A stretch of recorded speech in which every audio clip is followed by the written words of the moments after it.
sini semua.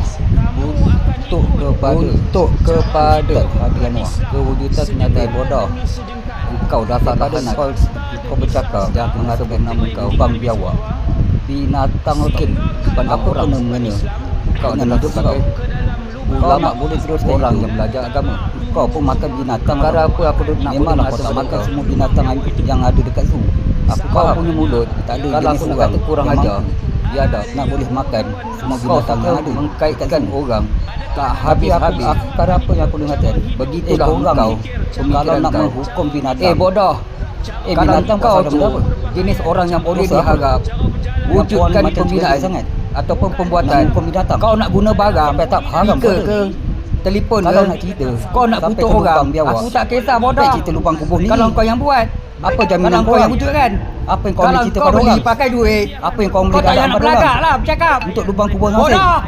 Kau boleh jawab. Hina orang pun. Tak payah nak menghina. Mana pergi palotan tau. Kalau berani. Belajar apa? Kutuk. Hina Tuhan korang. Baik kau kutuk.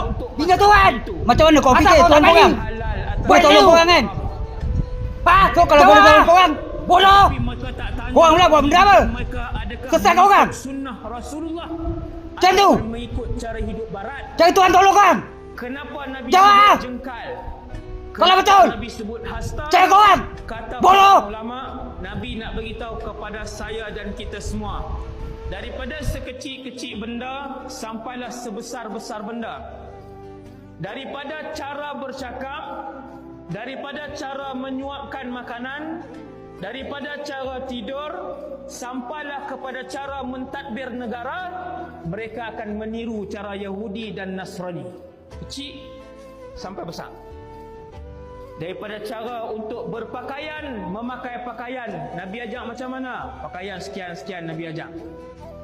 Masuk ke dalam tandas, Nabi ajak masuk dengan kaki kiri, kemudian kencing dalam keadaan duduk, bukan berdiri, kemudian basuh kesan daripada najis tersebut.